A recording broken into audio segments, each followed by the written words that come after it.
जय Hind and hello guys, स्वागत है आपका आपके अपने YouTube चैनल ज्ञानदेह होस्ट में। एंड इस वीडियो के अंदर आपको बताने वाला हूं UP ITI admission online form 2026 के बारे में कि कैसे आपको आपका 2026 एडमिशन फॉर्म फिल करना है। आपको इस वीडियो के अंदर कंप्लीट जानकारी दी जाएगी जिससे कि आप इस फॉर्म को बिना किसी मिस्टेक के भर पाएंगे। बट इसके लिए गाइज आपको वीडियो को बिना स्किप किए पूरा देखना है ताकि आपसे कोई भी जानकारी मिस ना हो। अब चलिए शुरू करते हैं। अगर आपने अभी तक वीडियो को लाइक शेयर नया किया हो तो कर दे और चैनल को सब्सक्राइब करके बेल आइकन ऑन कर लेना। इसके बाद जो लिंक मैंने आपको वीडियो को डिस्क्रिप्शन में दिया आप ओपन कर लेंगे, आपको जानने को मिलेगा कि गाइज आप लोग ये फॉर्म 4 अगस्त 2026 तक भर सकते हैं। एंड अगर बात करें एप्लीकेशन फीस की तो जनरल OBC के लिए 250 है और SC/ST के लिए 150 है। फिर आप देख सकते हैं कि इसमें कौन कौन से प्रोग्राम यानी कि कौन कौन से इसमें आपके स्ट्रीम है और उस पर ड्यूरेशन कितना रहेगा, इनके कितने साल की आपका ये जो कोर्स है वो रहेगा। अप्लाई करने के लिए क्या क्वालिफिकेशन चाहिए वो भी आप यहाँ पर चेक कर सकते हैं। तो सभी प्रोग्राम जो ऑफर किए जा रहे हैं वो यहाँ पर दिए गए और उनका पोस्ट कोड भी दिया गया है। इसमें गाइज यहाँ पर अप्लाई करने के लिए आपके पास पासपोर्ट साइज फ़ोटो होना चाहिए एंड साथ ही आपका सिग्नेचर होना चाहिए प्लान पेपर के ऊपर, मार्कशीट हो 8वीं या 10वीं की, ओरिजिनल डोमिसाइल डॉक्यूमेंट, इसके अलावा रिजर्वेशन सर्टिफिकेट अगर आप SC/ST OBC है एंड आधार कार्ड की कॉपी है। सभी चीज़ें आपके पास अवेलेबल होनी चाहिए फॉर्म भरने से पहले। अब अगर आप इसमें एलिजिबल है तो गाइज कैसे फॉर्म भरेंगे वो जान लीजिए। आप यहाँ पर इंपॉर्टेंट लिंक के सेक्शन में आएंगे और अप्लाई ऑनलाइन लिंक ओपन करेंगे। अब आपके सामने यहाँ पर कुछ ऐसा इंटरफेस आएगा जैसे कि आप वीडियो में देख पा रहे हैं। यहाँ पर जो जैसे ही लिंक ओपन होगा और आपके सामने पॉपअप आएगा, इसमें ऊपर की तरफ online submission of application for admission for session 2026-2027 for government private ITI यानी कि रजिस्ट्रेशन करने के लिए आप यहाँ पर इस लिंक के ऊपर क्लिक करेंगे एंड देन आपके सामने वाला इंटरफेस आएगा। अगर आप पहले से रजिस्ट्रेशन कर चुके हैं 2026-2027 सेशन के लिए तो आप यहाँ पर अपूर्ण आवेदन पत्र को पूर्ण करने के लिए इस लिंक के ऊपर क्लिक करेंगे और यहाँ पर आपका registered number, date of birth, आपकी कैटेगरी और एक कैप्चा कोड डाल करके लॉगिन कर लेंगे। एंड अगर आपको फॉर्म के अंदर कोई संशोधन करना है यानी कि एडिट करना है, फॉर्म मॉडिफाई करना है तो आप आवेदन पत्र में संशोधन करें, इसके ऊपर क्लिक करके ये वाला इंटरफेस आएगा। आपको यहाँ पर आपका एप्लीकेशन टाइप सेलेक्ट करना है, साथ ही जो रजिस्ट्रेशन नंबर आपको मिला है वो डालना है और अपना मोबाइल नंबर डाल करके यहाँ पर डेट ऑफ बर्थ सेलेक्ट करेंगे और ये कैप्चा कोड डाल करके लॉगिन करके अपना फॉर्म मॉडिफाई कर लेंगे। बट गाइज आप यहाँ पर अगर फ्रेशर है, आपने अभी तक फॉर्म भरा ही नहीं, तो सबसे पहले आपको online submission of application for admission यानी कि सबसे टॉप के ऊपर जो लिंक है इसके ऊपर क्लिक करेंगे। अब आपके सामने यहाँ पर इस तरह का इंटरफेस आ जाएगा जैसे कि आप यहाँ पर वीडियो में देख सकते हैं। तो इसमें सबसे पहले यहाँ पर एप्लीकेंट नेम इन इंग्लिश यानी कि आपका नाम इंग्लिश के अंदर पूछा है।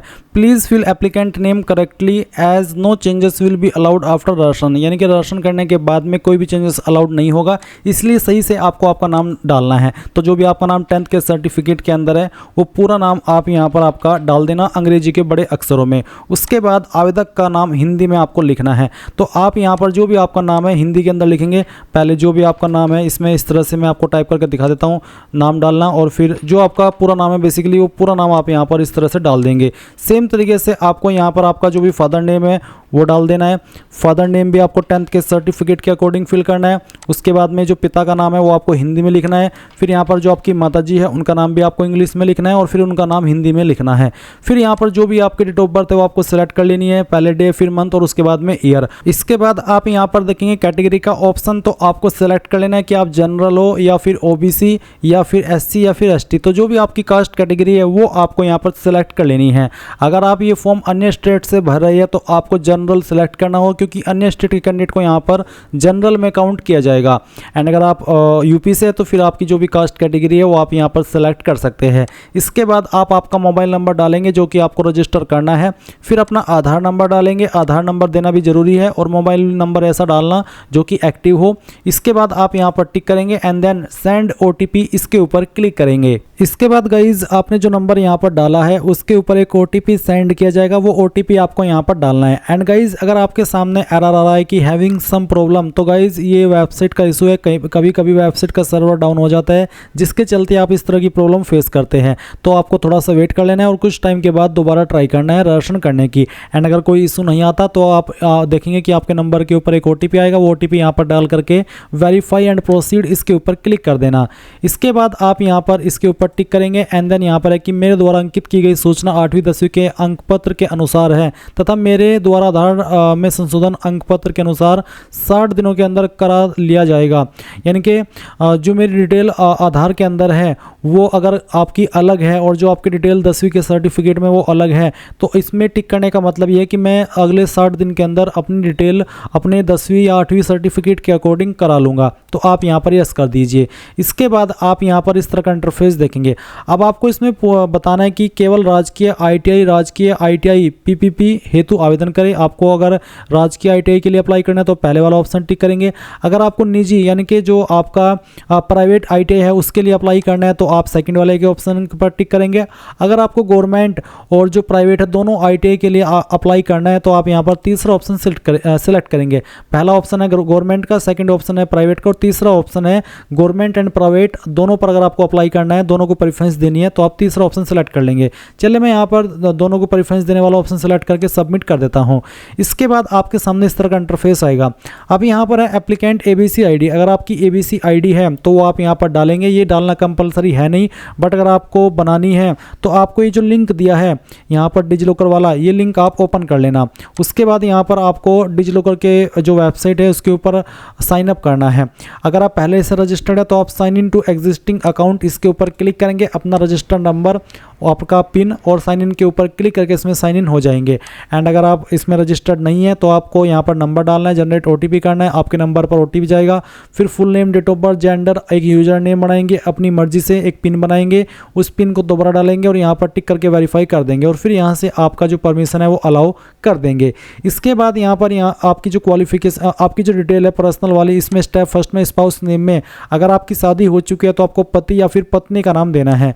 फिर आपका जेंडर आपको सिलेक्ट कर लेना है यहाँ पर। इसके बाद गाइज आप यहाँ पर देखेंगे कैटेगरी का ऑप्शन है तो आपको यहाँ पर अगेन अपनी कैटेगरी सिलेक्ट कर लेनी है और इसके बाद यहाँ पर सब कैटेगरी आपको बताना है। इसमें यहाँ पर कैटेगरी में एक ऑप्शन ये भी है, आपको बोला कि आरक्षित वर्ग के सभी छात्रों के लिए प्रवेश के समय संबंधित प्रमाण पत्र उपलब्ध कराना अनिवार्य होगा। यानी कि आरक्षित मीन्स जनरल को छोड़ करके SC ST OBC जिनका अगर कास्ट सर्टिफिकेट अगर अभी नहीं बना है तो उसको बनवा लीजिए, क्योंकि जब आपका प्रवेश होगा, जब आपका एडमिशन होगा उस वक्त आपको आप वहाँ पर कास्ट सर्टिफिकेट दिखाना है। अब 8 पॉइंट आता है सब कैटेगरी का। तो जैसे कि आप फिजिकली हैंडीकैप है, वार्ड्स ऑफ मिलिट्री पर्सन है, फ्रीडम फाइटर है तो आपको सिलेक्ट कर लेना इनमें से अगर कुछ है, नहीं तो आप सिलेक्ट के ऊपर ही रहने देंगे। फिर यहाँ पर डिसेबिलिटी, अगर आपको कोई दिव्यांगता का प्रकार है तो आप सिलेक्ट कर लेंगे, नहीं तो इसको छोड़ देंगे। फिर अगर आप माइनॉरिटी कैटेगरी से आते हैं तो आपको बताना कि आपकी माइनॉरिटी कम्युनिटी कौन सी है। इसके बाद आप यहाँ पर आपकी ईमेल ID डालेंगे जो कि आप रजिस्टर करना चाहते हैं 13 पॉइंट में, और ये देना अनिवार्य है। डोमिसाइल, आप यूपी से हैं तो आप उत्तर प्रदेश सेलेक्ट कर लेंगे। और उसके बाद में यहाँ पर गाइज आपको इसमें कुछ और इन्फॉर्मेशन देनी है, जैसे कि आपको यहाँ पर आपकी होम डिस्ट्रिक्ट सेलेक्ट कर लेनी है कि आप कौन से डिस्ट्रिक्ट के निवासी है। चलिए वो सिलेक्ट कर लीजिए। एंड इसके बाद आप यहाँ पर देखेंगे होम तहसील, तो आपकी जो भी होम तहसील है वो आपको सिलेक्ट कर लेनी है। उसके बाद आपका होम ब्लॉक कौन सा है वो आपको सिलेक्ट कर लेना है। फिर यहाँ पर 18 पॉइंट में एड्रेस में आपको जो परमानेंट एड्रेस है वो फिल करना है। जो भी आपका परमानेंट एड्रेस है वो आप यहाँ पर डालेंगे और जो आपकी स्टेट है वो यहाँ से आपको इसमें सिलेक्ट कर लेनी है। स्टेट सेलेक्ट करने के बाद में आपको यहाँ पर आपकी डिस्ट्रिक्ट सेलेक्ट कर लेनी है। फिर आपका जो भी पिन कोड है वो भी आपको यहाँ पर डाल देना है। इसके बाद परमानेंट फ़ोन नंबर आपको यहाँ पर डाल देना है। अब अगर आपका परमानेंट एड्रेस और प्रेजेंट एड्रेस जो यहाँ पर इसमें पत्र व्यवहार का पता का सेक्शन है, ये अगर दोनों सेम एड्रेस है तो आप यहाँ पर सेम एज के ऊपर टिक कर देंगे। और अगर ये एड्रेस अलग अलग है, यानी कि आपका स्थायी पता कुछ और है और करंट में आप कहीं और पर रह रही है, तो आप इसको अनटिक करके यहाँ पर बी वाले ऑप्शन में 18B में अपना प्रेजेंट एड्रेस डाल देना और उसके बाद save and go to the next step इसके ऊपर क्लिक करना। अब यहाँ पर आपके सामने इसमें स्टेप 2 आ चुका है। यहाँ पर गाइज आपको जो आपकी कैटेगरी के ऊपर फीस लग रही है वो फीस आपको देखने को मिलेगा। इसके अलावा आपको 19 पॉइंट में देना है, बताना है कि आपकी क्वालिफिकेशन क्या है। आप 8वीं पास है, आप 10वीं पास है, जैसे कि 10वीं उत्तीर्ण अथवा उसके समकक्ष यानी कि 10वीं उसके बराबर की योग्यता, या फिर 10वीं उत्तीर्ण विज्ञान एवं गणित विषयों के साथ में, यानी कि आपने 10वीं की है आपकी विज्ञान एवं गणित विषय के साथ में। इसमें अगला ऑप्शन है कि आपने 10वीं उत्तीर्ण की है जो 10+2 व्यवस्था के अंतर्गत अथवा समकक्ष तथा शारीरिक दक्षता, ऊंचाई आपकी हाइट 165 सेंटीमीटर है, वजन 52 किलोग्राम है, चेस्ट आपकी बिना फुला 81 और फुला करके 85 हो जाती है, तो आप ये ऑप्शन भी टिक कर सकते हैं। इसके अकॉर्डिंग भी आप अपना फॉर्म भर सकते हैं। इसके अलावा इसमें एक और ऑप्शन है कि 10वीं उत्तीर्ण विज्ञान एवं गणित विषयों के साथ अथवा उसी क्षेत्र में व्यावसायिक विषय के साथ उत्तीर्ण जिसमें विज्ञान एवं गणित भी सम्मिलित रहा हो के साथ या इसके समकक्ष, अगर आपने ये वाली क्वालिफिकेशन है तो आप इसको टिक कर सकते हैं। तो आपके पास बेसिकली जो भी है आप यहाँ पर टिक कर देना अपने स्टेटस के अकॉर्डिंग। इसके बाद यहाँ पर आपको जैसे कि मैंने 8वीं सेलेक्ट किया तो आप यहाँ पर 8वीं की जानकारी भरेंगे। जैसे कि आपको यहाँ पर 8वीं में बोर्ड की जगह पर अपने स्कूल का नाम देना है, क्योंकि इस पर बोर्ड एप्लीकेबल होता नहीं है। और स्कूल कॉलेज नाम में भी आपको आपके स्कूल का नाम ही देना है। रोल नंबर देना है, जो भी आपका रोल नंबर था, पासिंग ईयर, सब्जेक्ट, आपके टोटल नंबर क्या आते हैं और उसमें से कितने नंबर आए थे वो डाल देना है। एंड अगर आप 10वीं की इन्फॉर्मेशन देना चाहते हैं तो आप यहाँ पर सिंपली इसमें हाई स्कूल सेलेक्ट कर लेंगे और हाई स्कूल में बताना है कि आपने कहाँ से किया, यूपी बोर्ड, सीबीएसई, आईसीएसई या फिर किसी अन्य स्टेट का बोर्ड। अगर किसी अन्य स्टेट का बोर्ड है तो अदर के ऊपर क्लिक करके खुद से अपने बोर्ड का नाम दे देना। अगर यूपी बोर्ड है तो यूपी बोर्ड सेलेक्ट कर लेना। उसके बाद में जिस भी स्कूल कॉलेज से आपने आपकी जो 10वीं है वो की है उसका पूरा नाम आपको यहाँ पर डाल देना है। आपका रोल नंबर क्या था वो भी आपको यहाँ पर एंटर कर देना है। फिर किस साल के अंदर आपने क्वालिफिकेशन पास कर ली थी वो साल भी आपको यहाँ पर इस तरह से सिलेक्ट कर लेना होगा, जैसा कि मैं आपको यहाँ पर सिलेक्ट करके दिखा रहा हूँ। अब आपको यहाँ पर आपके सब्जेक्ट बताने, जो भी आपके पास 10वीं के अंदर सब्जेक्ट थे उन सभी सब्जेक्ट के नाम आपको यहाँ पर एक एक करके एंटर कर देने हैं। तो चलिए यहाँ पर इसको डाल देते हैं। जैसे कि मैंने आपको अभी यहाँ पर बताया कि आपको यहाँ पर एक एक करके सभी सब्जेक्ट के नाम देने होंगे जो भी आपके पास 10वीं के अंदर थे। फिर मैक्सिमम मार्क्स क्या थे वो यहाँ पर आपको डाल देना है और उसमें से आपको कितने नंबर आए थे वो यहाँ पर आपको डाल देना है। परसेंटेज आपकी कैलकुलेट कर ली जाएगी। अब आपको यहाँ पर हाई स्कूल में मैथमेटिक्स और जो साइंस है उसकी डिटेल्स भी अगेन देनी है। तो मैथमेटिक्स के टोटल नंबर यहाँ पर डाल देने हैं, फिर विज्ञान के डाल देने हैं, उसमें से आपको कितने नंबर आए थे वो यहाँ पर आपको डाल देना है, इस तरह से जैसे कि मैं आपको डाल करके दिखा रहा हूँ। फिर नीचे की तरफ आएंगे और देखेंगे 20 पॉइंट है नेम ऑफ प्रीवियस ITI। अगर आपने कोई पिछला ITI किया है तो आपको यहाँ पर उसका नाम देना है। साथ ही किस ट्रेड में आपने ITI किया है उस ट्रेड का नाम भी देना होगा। नहीं किया है तो आप इसको खाली छोड़ दीजिए। 21 पॉइंट है वरीयता अंक हेतु विशेष श्रेणी का चयन करें, यानी कि आपको यहाँ पर प्रेफरेंस के अकॉर्डिंग इसमें जैसे कि आप राज्य स्तरीय खिलाड़ी है तो आप ये टिक कर देंगे। व्यावसायिक शिक्षा कौशल विकास एवं उद्यमशीलता विभाग उत्तर प्रदेश के नियमित सेनानिवृत्त कर्मी के पुत्र पुत्री पत्नी पति है, अगर ऐसा कुछ है तो आप इसको टिक कर दीजिए। अगर आप 21 पॉइंट से कोई भी वास्ता नहीं रखते तो आप इनको अनटिक रहने देना। अब आपको फोटो अपलोड करना है जिसका साइज 50 KB से कम हो एंड सिग्नेचर का साइज भी 50 KB से कम रहना चाहिए। फॉर्मेट JPEG और JPG का चल जाएगा। तो आप अपलोड इसके ऊपर क्लिक कीजिए। यहाँ पर भी फोटो फाइल है वो फाइल आपको यहाँ पर सेलेक्ट कर लेनी है, ओपन करना है, इसके बाद फोटो आ जाएगा। सेम तरीके से आपको आपका सिग्नेचर अपलोड करना है। जहाँ पर आपकी सिग्नेचर की फाइल है वो फाइल आपको सेलेक्ट करनी है, ओपन करना है और फिर यहाँ पर गाइज आप यहाँ पर इनको जैसे ही अपलोड कर दें तो नीचे save and go to next step इसके ऊपर क्लिक करेंगे और यहाँ से ओके कर देंगे। इसके बाद यहाँ पर स्टेप 3 आता है। तो इसमें यहाँ पर है कि आवेदित शैक्षिक अर्हता का चयन करें। तो आपने कौन सी अर्हता से अप्लाई किया, तो मैं यहाँ पर इसमें कक्षा 10वीं ये वाला जो कक्षा 10th उत्तीर्ण है इसको सेलेक्ट कर लेता हूँ। उसके बाद यहाँ पर 24 पॉइंट है कि इसमें ऊपर जो ऑप्शन है आवेदित शैक्षिक अर्हता का चयन करें, जिसमें कि जनपद स्तर का चयन करने से जनपद स्तर का आरक्षण 75 मान्य होगा। प्रदेश स्तर का चयन करने से प्रदेश स्तर का आरक्षण 25% मान्य होगा। अब यहाँ पर आपको बताना है कि आप किसको प्रेफरेंस दे रहे हैं, तो जनपद को या फिर आपका जो स्टेट है उसको। तो मैं यहाँ पर जनपद सेलेक्ट कर लेता हूँ। अगर आप दोनों को सिलेक्ट करेंगे तो आपको बता दिया कि किसमें कितना आरक्षण आपका मान्य है। तो मैंने यहाँ पर जनपद को सिलेक्ट किया। उसके बाद में यहाँ पर जैसे कि सहारनपुर की ITI की लिस्ट आ चुकी है। अब मैं मान लीजिए इसको सिलेक्ट कर लेता हूँ। तो यहाँ पर ये चुने के ऊपर जब मैं क्लिक करूंगा तो इसकी प्रेफरेंस यहाँ पर आ जाएगी इस तरह से। फिर अगर आपको किसी सेकंड को प्रेफरेंस देनी है तो आप यहाँ पर चुने के ऊपर क्लिक करके उसको भी ऐड कर देंगे इस तरह से, जैसे कि मैं आपको यहाँ पर ऐड करके दिखा रहा हूँ। ये इस तरह से आ जाएगी। एंड गाइज अगर आप प्रदेश को भी दे रहे हैं प्रेफरेंस तो प्रदेश के ऊपर क्लिक करके यहाँ पर आपके सामने जो यूपी की सारी डिस्ट्रिक्ट है वो डिस्ट्रिक्ट यहाँ पर आ जाएगी। उसमें आपको सिर्फ 25% आरक्षण मान्य होगा, बट आपका डिस्ट्रिक्ट में 75% आपको मिलता है। तो ये आपकी चॉइस ही है कि आपको डिस्ट्रिक्ट लेवल को ही प्रेफरेंस देनी है ITI इंस्टीट्यूट को या फिर स्टेट लेवल को देनी है। अगर आप पूरी यूपी में जहाँ पर चाहे अपने ITI करना चाहते हैं तो आप उसी यूपी को सिलेक्ट करके यानी कि गृह प्रदेश को सिलेक्ट करके जिस डिस्ट्रिक्ट को प्रेफरेंस देना चाहते हैं ITI वाली लिस्ट को वो आप दे सकते हैं। इसके बाद यहाँ पर आपको जिसको आपको पहले नंबर पर प्रेफरेंस देनी है वो आप इस तरह से सिलेक्ट कर लेंगे आपकी चॉइस के अकॉर्डिंग, जैसे कि मैं आपको यहाँ पर सिलेक्ट करके दिखा रहा हूँ। इस तरह से आप यहाँ पर इनको प्रेफरेंस दे देंगे, वो यहाँ पर नीचे की तरफ आ जाएंगी। एंड अगर आपको इनको कम ज़्यादा करना है तो वो भी आप कर सकते हैं। इसके बाद आप यहाँ पर नेक्स्ट के ऊपर क्लिक करके यहाँ से ओके कर देंगे। ओके करने के बाद में यहाँ पर आते हैं निजी ITI के आवेदित शैक्षिक अर्हता का चयन करें।